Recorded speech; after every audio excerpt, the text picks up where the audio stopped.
And it just kind of turned my thought process into, no, screw this, man. I'm a big leaguer. I understand that there's going to be failures, but as long as I get the opportunities, I'm not going to let this slip by. I know the work that I've been putting in every single day is going to pan out. And fortunately it did. And I was able to, get my name called, and I didn't care what round, by any team. I was just like, just give me a chance. Arteaga drives one to center. Miller hustling over. Diving catch by Ian Miller. A great catch. 3, 2, 1. Hello, everybody. Welcome back to another episode of the 9-Hole Podcast. This is your host. I'm out of breath, Ian Miller. I am extremely fortunate, sorry I ran up the stairs, to be joined by a great friend of mine, an ex-teammate, somebody in the game that I look up to as a leader, that has done great things, has defied all odds. Zach Vincej, manager of the Modesto Nuts, the 2023 Cal League champions. Zach, what's going on, brother? How are you doing? What's up, man? It's catching my breath, dude. All good. Well, first off, thanks for having me. This is awesome. I've been seeing everything that you've been doing. Fires me up, just knowing that you're growing the game of baseball and you're passionate about this stuff. I mean, how can you not be fired up to be on here? So you're the man. I appreciate you and thank you for all the kind words. You're the man. Love it, dude. It's an absolute pleasure to have you. I am out of breath because on our first take, I started recording and I noticed that my laptop was low and I didn't have my charger. So I am an idiot. So this is technically take 2. Zach, it's an absolute pleasure to have you. I've been fortunate enough to have leaders in the game of baseball. That looks like a whole bunch of different things. I've had, Will Venable on here, dude. I've had college coaches, Duke, Stanford, East Carolina, like a ton of just top tier coaches talking about leadership, talking about kind of their journey throughout the game of baseball, dude. I alluded to earlier, dude, I've looked up to you in the past, tried to compare my story to you, use you and your story and success as motivation, dude. So I figured, what better way to kind of like inspire, motivate, and compare, with my audience, dude, than your story, bro. So I am fired up to have you here. I wanted to run through just your background. Let me brag about you, but also, let me kind of paint the picture before I just start peppering you with questions, bro. So this was your first season in the Cal League, right? This is your first season kind of as a manager, of a team, and you won the championship, right? You spent time as a coach in Tacoma, AAA. You made an appearance with the MLB staff as a first base coach. I think Service got COVID. Stinks. You played in the big leagues with the Reds and the Mariners, right? I shared a locker room with you in the Mariners, the Rainiers.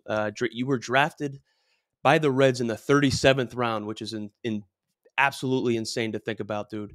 I'm not even sure if they do 37 rounds anymore. I could be completely wrong, but I feel like they get, the rules change. Out of Pepperdine, dude, in 2012, you won the West Coast Conference Defensive Player in the Year, and you were the Brooks Wallace Award winner for the top college baseball shortstop in the nation, right? So I wanted to just kind of like hit on the against all odds, the underdog type, like just absolute fucking grind, that your career was, your journey was, dude. I know I just kind of like laid everything out for you, man, but overall, what was your journey like, dude? What did you take away from it, man? And like, how are you able to, maybe have that translate into being a manager at the professional level? I mean, obviously you just won a championship in your first year, dude. What can you hit? What can you hit on? Yeah. Well, appreciate it, man. Yeah, a lot of failures throughout the years. And that's, man, it was up and down, up and down. My high school career, I was fortunate enough to have a pretty good understanding and athletic enough to kind of get me into Pepperdine. But once I got to Pepperdine, it was like, okay, here we go. I got to strap them on here. And everyone's good at this level, the D1 level. and I definitely faced some adversities. Definitely failed. I had some injuries for the first time in my career. I had to deal with hitting under 200 as a sophomore before my junior season. So there were so many adjustments that I had to make. And looking back on it now, I'm so fortunate for those experiences because it kind of shaped who I was in pro ball. Once you get to pro ball, as you know better than anyone, man, it's a grind every single day, and you're going to fail a lot. Dude. So I wanted to elaborate on some things right there. Hitting 200, hitting under 200 as a sophomore in a competitive, West Coast baseball environment, dude, that could seem detrimental maybe to your draft stock. Maybe it's like you have these big hopes and dreams of being a draftee, living the big league dream, whatever that is. And it is, it's common knowledge, a strong sophomore season leading up to your draft year, dude, that doesn't hurt shit. That helped, dude. That's huge. So I probably, my best year was my sophomore year. I think probably that set me up for a good junior year. Dude, how were you able to overcome that, man? What happened, when you played summer ball? Where were you at? Were you in Alaska? Yeah. So after sophomore year, I actually went to the Cape Cod. And so I had a terrible, which was like a huge, experience for me, a great opportunity. But at the time I'm like, shoot, man, I just hit 200. I remember being in classes at Pepperdine and looking up different opportunities outside of baseball. Cause I was like, obviously this shit isn't working for me. Yeah. There was some definitely tough times, but I just realized, man, I'm not going to go out like this. There has to be some kind of adjustment made. So I went into that summer. I worked out like a madman. I worked on my craft, worked on my swing. I studied my swing, and I was like, I have to make adjustments here. I'm going to start pulling the ball. I'm going to start trying to hit balls into the ocean, even though that's not my identity as a hitter. I'm just going to what do I have to lose at this point? And so that kind of helped me gain that confidence. And I had some good teammates at the time that were doing really well, and they introduced me to the mental skills of the game too, of visualizing success, visualizing what am I going to do that day? From a defensive standpoint, from a hitting standpoint. And it just kind of turned my thought process into, no, screw this, man. I'm a big leaguer. I understand that there's going to be failures, but as long as I get the opportunities, I'm not going to let this slip by. I know the work that I've been putting in every single day is going to pan out. And fortunately it did. And I was able to, get my name called, and I didn't care what round, by any team. I was just like, just give me a chance. And so I was able to do that, and shoot, man, I'm super fortunate for that. Love that, dude. So, that's stuff that we're going to touch on. I absolutely love it. What is the life like for you right now, man? I know spring training's coming up. As a player, as a former player, right? You were a former player, dude. Around this time, you start getting the itch, you start getting the tingle, right? It starts getting hot. You're excited. You're probably at peak physical performance right now. What is the life like as a coach?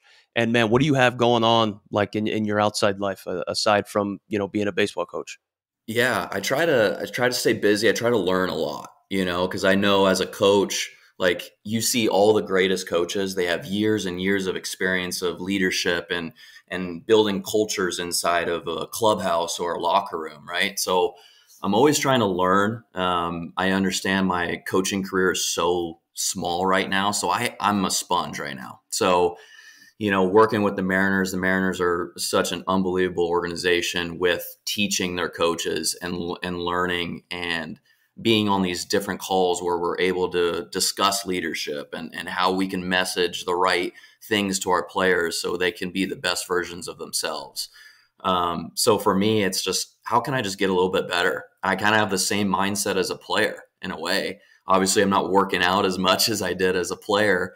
I try to stay in shape, but at the same time, I got to work out this brain right here and trying to get better and try to learn every single day. So that's what's kind of helping me right now. And just trying to stay busy and help any way that I can and just be a good guidance for the guys. Love it. Any you got any side hustles going on, man? Are you like what do you do in your spare time? Yeah, so actually right now I'm working with a former, coach of that I worked with a couple years ago. We're actually starting up this online community called Modern Day Coach, and it's essentially all of us helping other youth coaches in the game, which brings in different practice plans, resources, tips. We can talk to the coaches one on one. We can give them all these different drill sets for them so they can understand what kind of drills are good for the youth players on an everyday basis. So that's kind of like, I started this up with my good buddy of mine, and it's a passion of mine of trying to grow the game of baseball from the lowest levels. And I think at times the youth players don't get the right coaching at the right time, especially at the younger levels. And it's not anyone's fault. I just think it can be a little bit better. And so educating the parents, educating the coaches is so crucial. And so we're onboarding a couple little leagues as we speak right now, and just trying to help those coaches out and trying to help the players get the best things that they need, So Sick. That's been fun. Is there you got a website or anything? Where can they find you at? Yeah, so moderndaycoach.com, I think. So there's some underscores in there. I'll have to maybe write it out for you, just so I don't screw it up. But yeah, we have a little website going on. Especially right now, we're onboarding a lot of little leagues, so we're reaching out to them personally, and so we're going to get our social media going in the next few months. We got a nice little intern for us doing our social media, so it'll be fun for us. Yeah. Like, a good little side project that I'm super, super excited about. Love that. Love it. Love it. So I touched on the story of, you overcoming all odds, right? Your back's against the wall. Dude, you're the underdog, right? Drafted late, had to grind. Man, what was it like transitioning from a player to a coach? Was that easier said than done, man? What's it like coming to grips that the career's over, man? And how were you kind of able to use that as fuel for the fire in your coaching career? Obviously, you've had good coaches, bad coaches, good managers, bad managers, man. How does that all kind of influence each other? Yeah. At first it was tough. It was like, man, I feel like I'm in good shape. I feel like my mental skills are really good. So at first it was a little tough, but then I took a step back and I figured, why am I doing this? Why am I a part of this game? Right. And the biggest why for me, and even as a player and, just being your teammate as well, is like, how can we help each other? How can I help the guy next to me? And so I was already drawn to the coaching world and going, how can I help this kid that was me back in the day achieve their dreams? And so that kind of sparked my interest on the coaching part of things. I knew I wanted to be in the game somehow, but the coaching part, man, I think it's so fulfilling for me because I'm helping these guys. I'm trying to be a mentor, guide these guys, give them the tips that maybe I didn't get, earlier on in my career, and hopefully helping these guys achieve their dreams and for them to be on TV someday. Love it. So it's been awesome. Love to hear that, man. How was the how'd you get called up, dude? How was it? Was it romantic like you hear in stories and stuff, man? Mine was extremely transactional. I did not know my manager very well. Skins, I got traded over to Minnesota, and it was just kind of like a handshake thing. I gave the GM a hug. Dude, yeah, no, it really wasn't that personal. I feel like, I was just kind of a rental when I got called up. I was extremely grateful for the opportunity. I just didn't have the relationships with the guys, is what I'm trying to say. You know what I mean? Trying to kind of form those relationships over the course of a month, you know what I mean? And put up numbers. It was tough for me. So it's like when I got called up, it was kind of just like, dude, come see me in the back office. My heart's, I'm freaking out. I'm like, it's happening. It's happening. And I get back there. He's like, you haven't been called up before, have you? And I'm like, no, dude, what? I play for you, bro. You don't know? He's Shit. like, well, dude, you're going up. And I'm like, sick. And he just like shook my head. And I'm like, all right, that's it, man. What was it like for you, dude? Was it any crazier than that? Yeah. You know, I mean, that's a tough situation. Obviously, getting traded to a new team, not knowing, the manager and whatnot. But Grateful though, dude. It was I know, awesome. so It was grateful. amazing. It was Yeah, amazing. of course. Yeah, I mean, everyone's going to remember that call up, right? For me, it was really special because I was drafted by the Reds. I played 6 years in that organization. I knew everybody there. So I was in Louisville, and my manager at the time, Delino DeShields, great man, taught me a lot about the game, taught me a lot about infield, the mentality part of things. Absolute Legend. just legend, right? Legend. Um, And his son. yeah, exactly. And so I've been starting every day. I was having a really good season. I felt like there were the pieces in place where I had that opportunity potentially to get up to the big leagues. And right before September 1st, on August 31st, I don't see my name in the lineup. I'm like, that's that's a little interesting. I've been playing every day. It's just been a absolute dog every single day, just trying to just grind my way to the big leagues.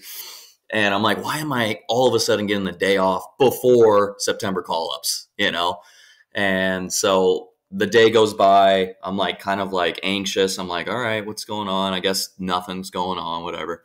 Maybe it's just a day off before, hopefully heading into the playoffs. And so the day goes on during the game. It gets into like the 8th or 9th inning, and Delino goes, "Hey, Zach, you're pinch hitting." I was like, "Oh, shoot. Okay.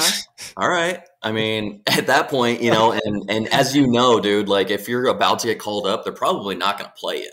Yeah. So at that For sure. point, I'm like, shit, I'm That's not what happened. going, That's what you happened to know, me. Yeah. yeah, I'm not going up. This is it. I'm going to spend the next couple of weeks here in Louisville and whatever. I'm just going to grind it out. So I get on deck and I'm all ready to roll. And Delano goes, "Hey, Zach, come here." And he pulls me back into the dugout, and I'm standing on the step, and he goes, "Well, you're not going to be pinch hitting. You're going to the big leagues." Oh, dude. And I was That's like, "Dude, awesome.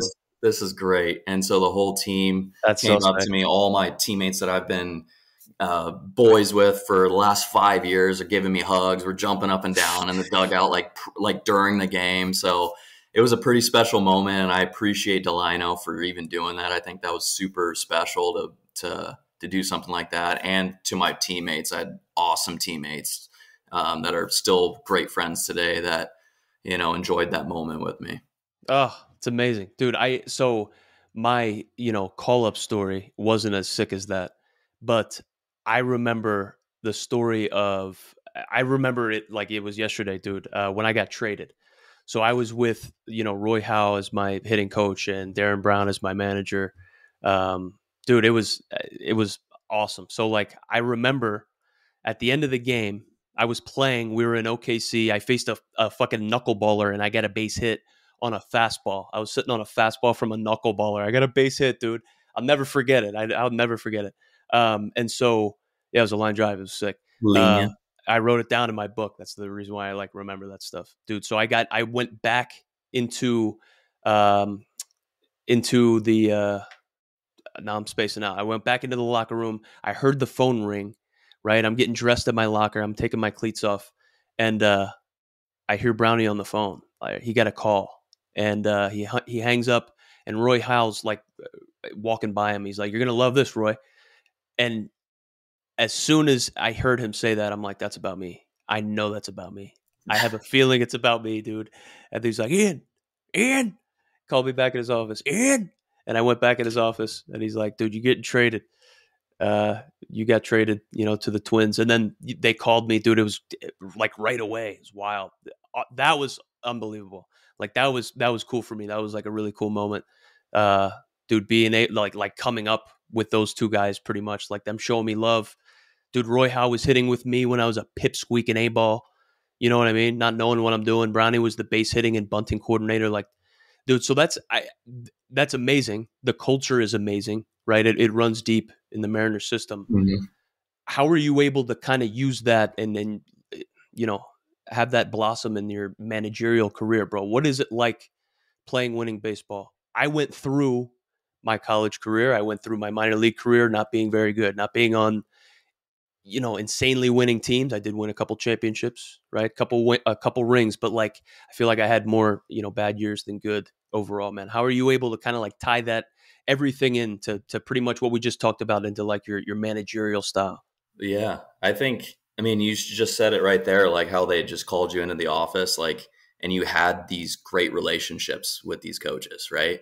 I think that's the biggest thing for me is how can I create relationships with the guys on a daily basis? And it's not just about baseball. It's like caring for them as a person, right? And making sure that they know that I'm here for them and I'm going to get them better at the end of the day. And so you get that trust factor, you get that respect from the players. If you just put in the time with every single person, I don't care if you're, the best player on the team or the 30th guy on the team, like you have to create those relationships with these players. And so you get that buy-in from the players. And so that culture of just getting better every single day and not worrying about results and not worrying about, man, am I going to get called up tomorrow? Am I going to, shit, man, I'm only hitting 200 right now. Like we have to just be in a mode where, okay, relationships are one.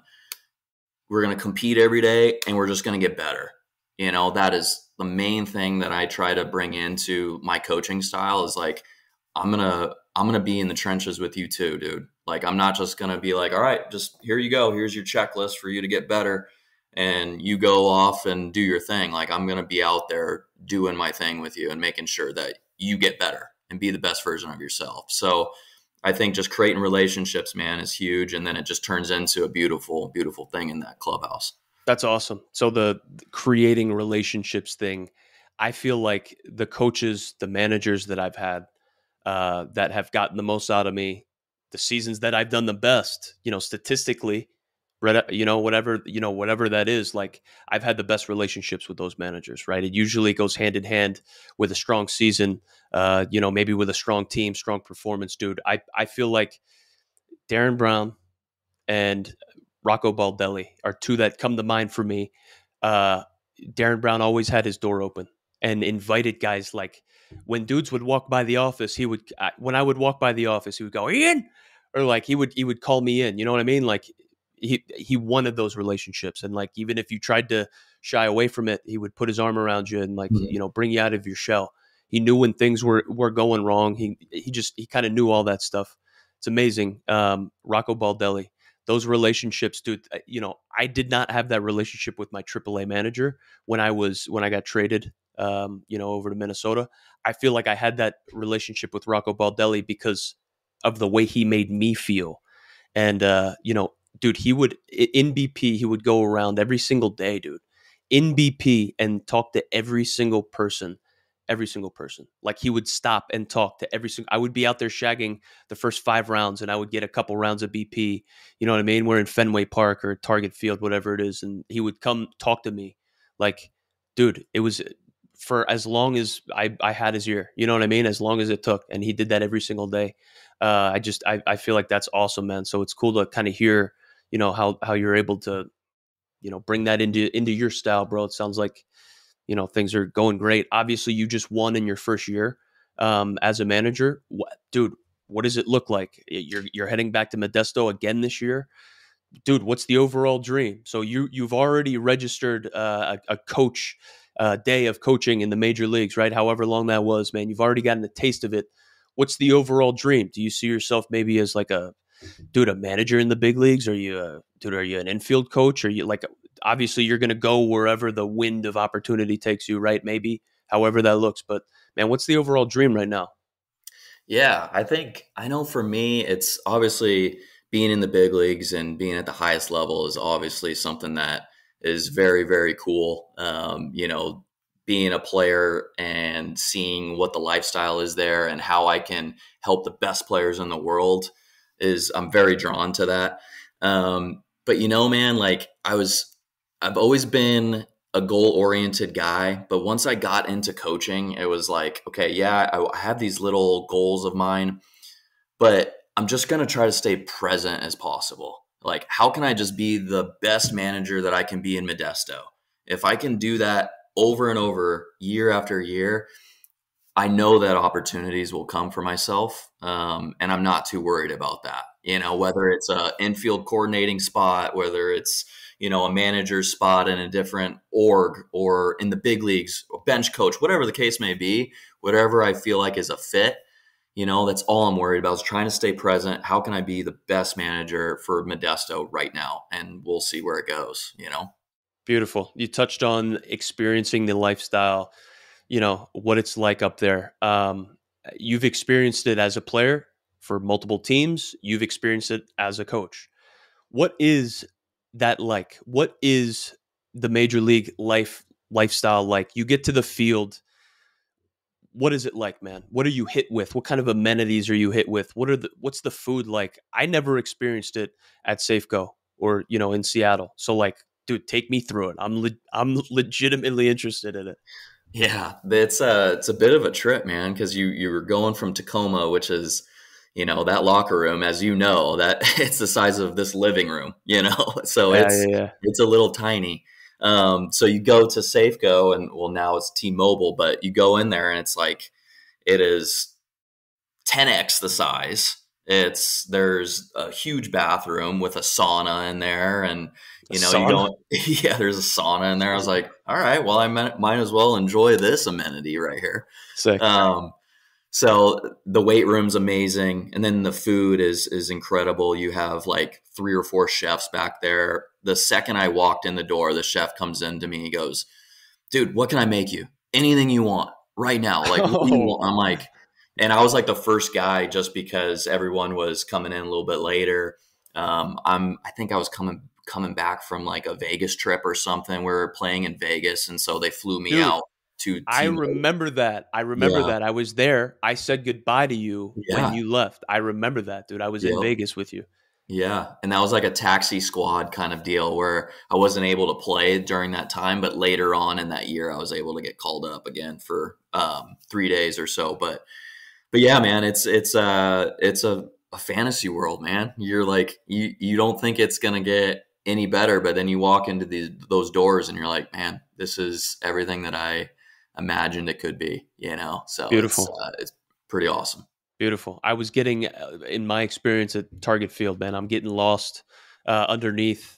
So you get in kind of entry level, at least where I was getting in, and then you go down, you're underneath the stadium, and then you can just get lost, dude. So I would get lost. I remember, dude, it was the first time I was ever introduced to bidets.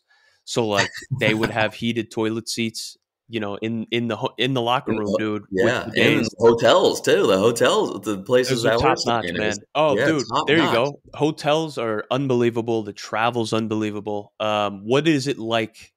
So, dude, you take a first class plane. You're not traveling economy, dude. What's the planes like, man? How does that go in Seattle?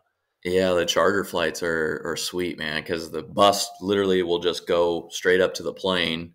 You just get off the bus with your carry-on, your backpack, and you just walk right onto the plane. And right away, there's a few tables with like any kind of snack that you want. Most of the time, it was just like, oh, here's a couple Chick-fil-A sandwiches for you, just to get you going, just for like a 45-minute flight. And then you sit down at your seat, which are all like first-class seats. The huge plane where it's super open. Guys are playing cards, music's blaring on this plane.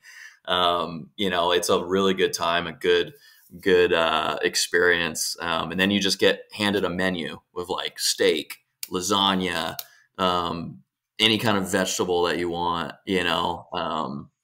all of that good stuff. And they take care of their guys, man. And it's like, you make it to the big leagues, you're taken care of. So it's a fun experience. Love it. I wanted to also contrast that with what is it like in the minor leagues. So every kid has the dream when they're growing up. They want to be a Major League Baseball player. If you have an interest in baseball, like you want to get to the top. If you don't, I mean, that's weird. Whatever. Different strokes for different folks, right? Yeah. But dude, if you dream of being one of the best baseball players in the world, the hope is that you would make it to the big leagues, dude. But to get there, a lot of people may not, bring to light what the conditions are. I know things are changing, dude. What is the lifestyle difference? What are the schedules like? I know, for me, experiencing this in AAA, dude, that's where you started to have to take flights. We'd get up at 3, 4 in the morning. We'd have a 7 o'clock game the night before, right? Fuck around and go to extra innings. And then it's like, whoa, do I go to bed or do I just, stay up for the airport? It's crazy, man.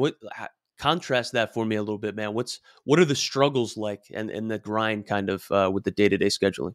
Yeah. I mean, you hit it right on the head with the flights. Thankfully, it's not as bad anymore with the 6-game sets that we have. And every Monday we have off now. And so I was like, shoot, man, I wish I had this as a player.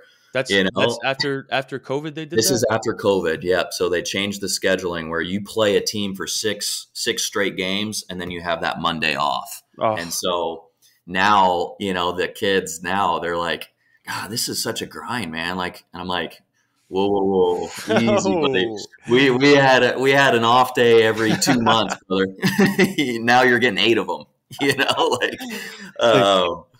So no, it's been fun with that, but it still is a grind though. You're on long bus rides. You could be traveling for 10 to 12 hours a day, in some leagues. I know for me, the California League is the distance isn't bad. The travel isn't bad. The farthest we go is like 5 hours, and it's on a Monday on our off day. So it's not terrible. Some of the, back when it was like 2012, 2013, 14, it was like in lower levels, like low A, you played in Clinton, right? Yeah. Clinton, Iowa. Yeah. Like that whole place smells like dog food, Yeah, it does, dude. Yeah, it does, dude. Yeah, it does.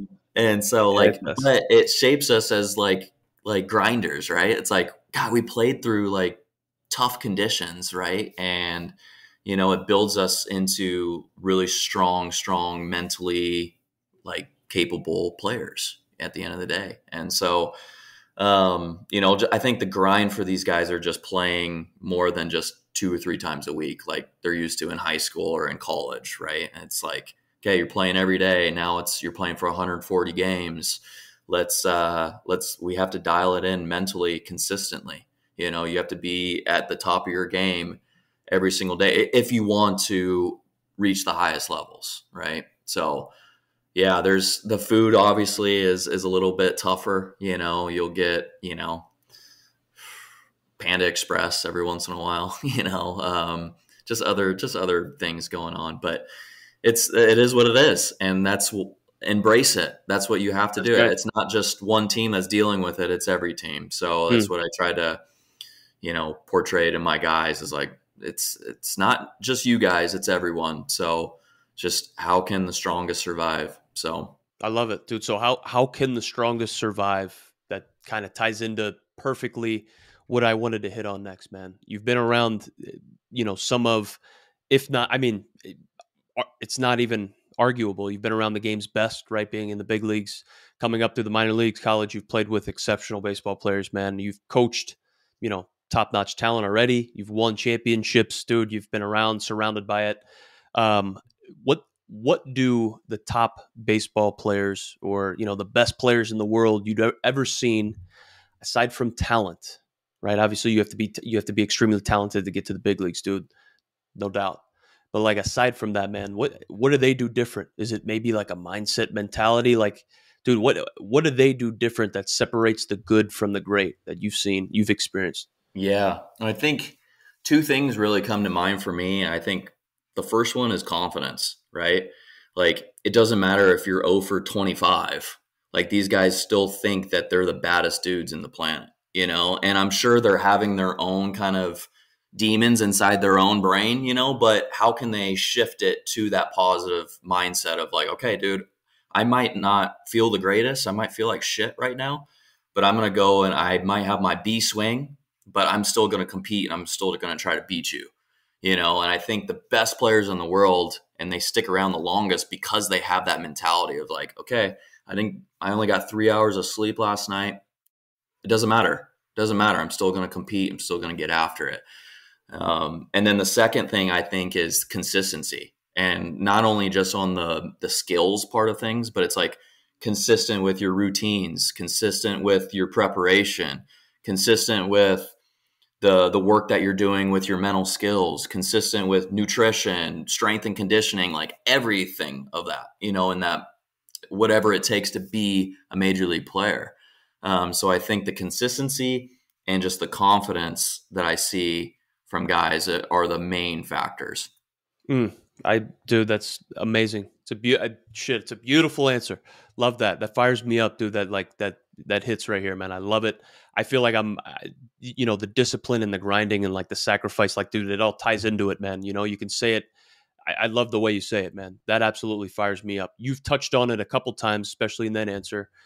Being consistent, maybe any type of mental skills, mindset. Dude, you're in the Mariners organization. You're winning championships with, the Mariners minor league A-ball team, dude. You're at the helm. Like, how big of a role does mental skills, mindset, work, being present, doing meditation, like, how big of a role does that play into it, especially in your career, man? And how can younger players maybe start getting acclimated to it? Yeah, great question, man. The Mariners do an unbelievable job with this, and we have amazing mental skills coaches that I learn from every single day. I know the players are learning from every day. It's, back, a few years back, mental skills wasn't a huge deal for everyone. It was like, oh yeah, you should probably have a good mindset, but it was like no one was practicing it.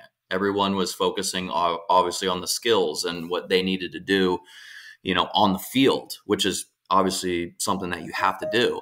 But at the same time, you have to work on your mental skills every single day. And so there's so many different things that can go into that type of training, and whether it's mindfulness, whether it's, staying present, focusing on the right things at the right time. Is there an app that you would that you've either had success with or would recommend? So like being mindful, being present. I mean, I don't even, is there a certain app that you would recommend to kind of touch on all that stuff? Yeah, what, over the years, I've kind of like switched back and forth on it, and I'm more of a reader, Okay.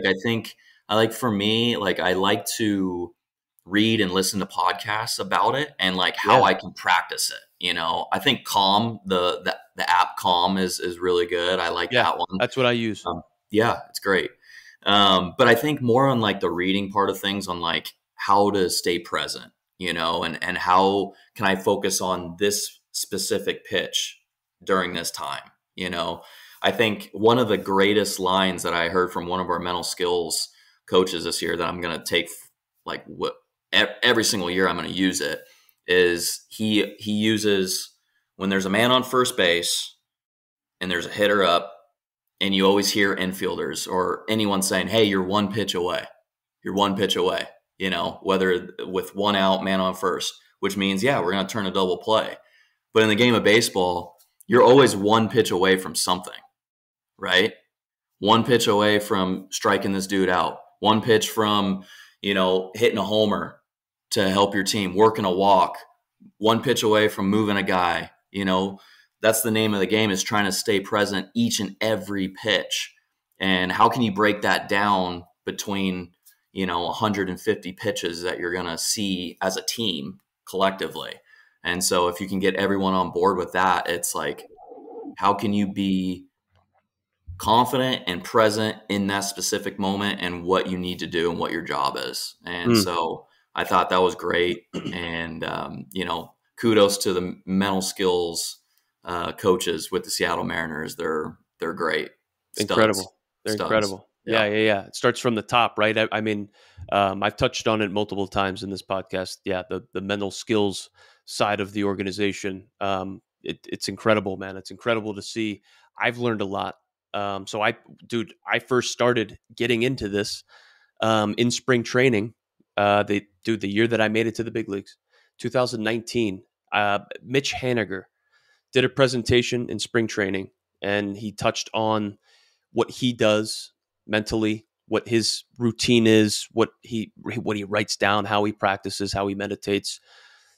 And I'm like, dude, I want to be like that guy.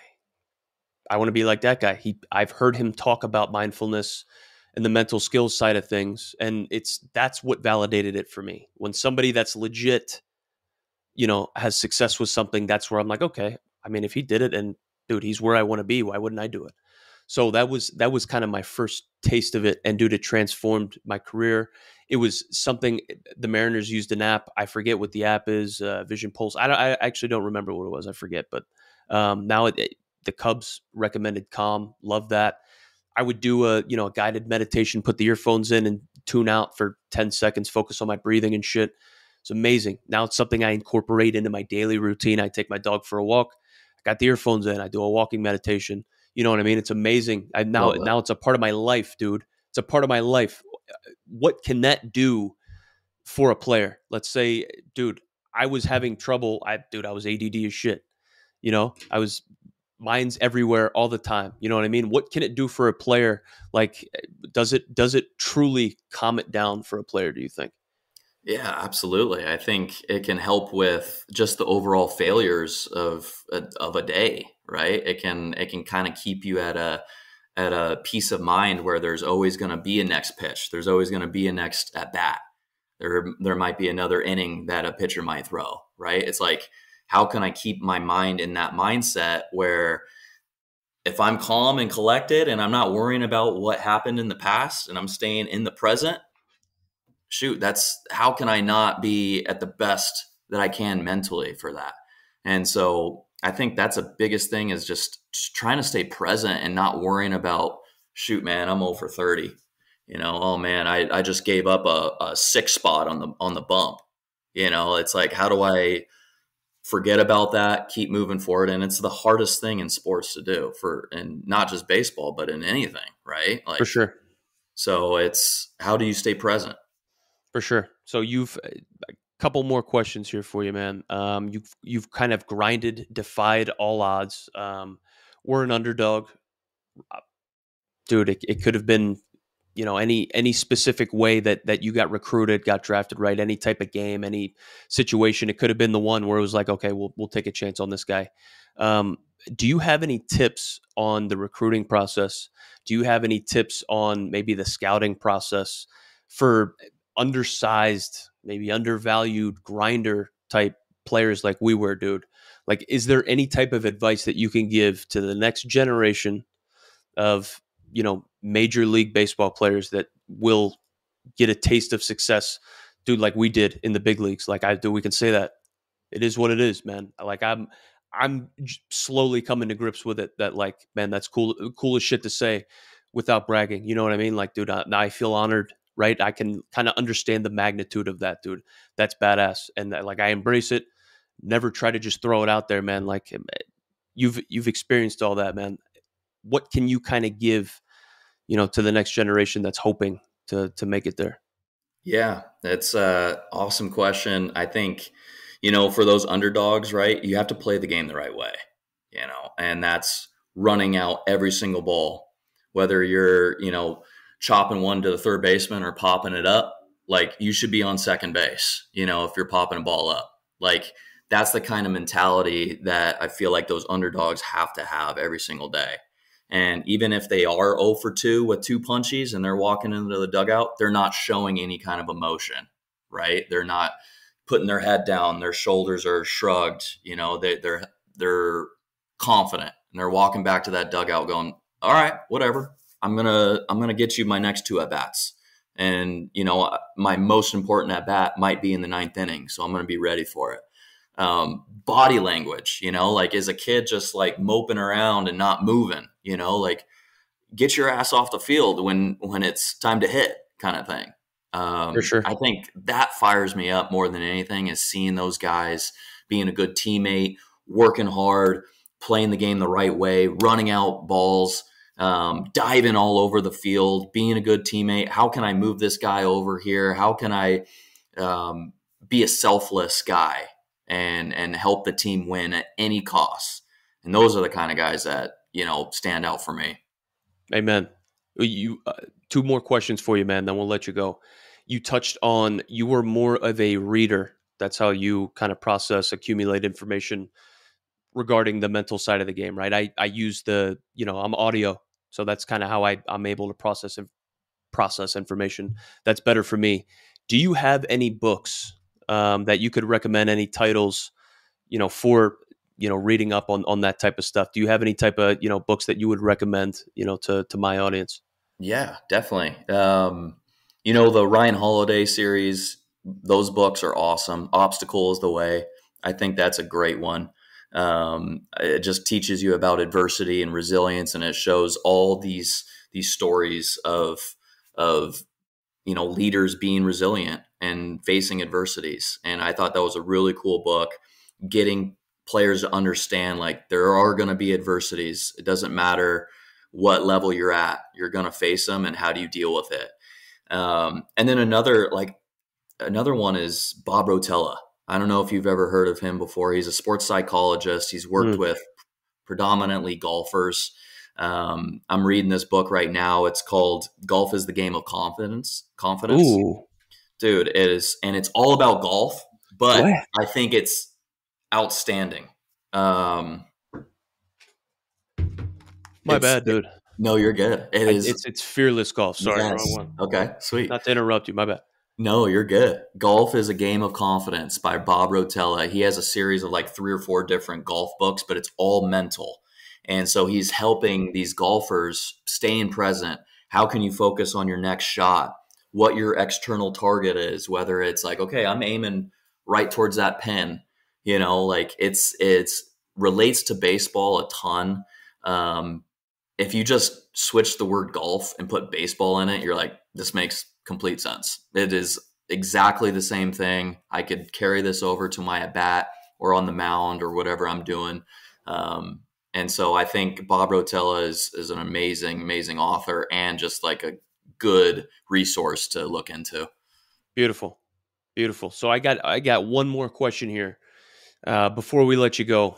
So obviously this is the 9-Hole Podcast, dude, where a dude like me tries to preach to the next generation of 9-hole hitters, relates the experience, the characteristics, the grind, everything that kind of goes into that, and trying to take that from the lowest level, Little League, hopefully to the highest high, the big leagues, if you're so fortunate. Man, what does the 9-hole mean to you? Like when you think about a 9-hole hitter, what kind of characteristics, qualities, man, what type of hitter is that to you? Yeah, it's it's a guy that's going to work at bats where I'm going to work the count. I'm going to try to get on base any way that I can. I see it as more of like a selfless guy where he knows his identity.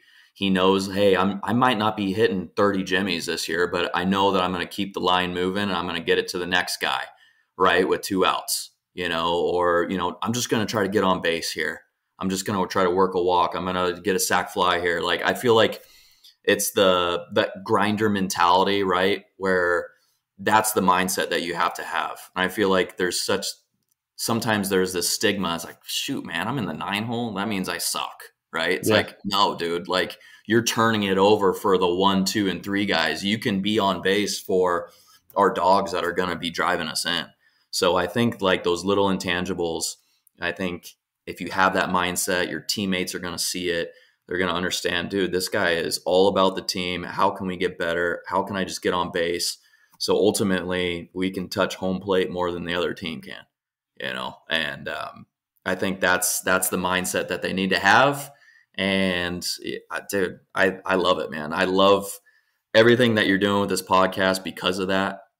Players need to hear this because all you see on social media and on TV are your best players, right? But behind the scenes, you don't see the guys that are doing some legwork beforehand and being a good teammate and getting on base and working a 10 pitch at bat, So I love what you're doing with it. And that's, dude, it fires me up because I was that guy and you were that guy and look where we're at. So it's pretty fun to look at it.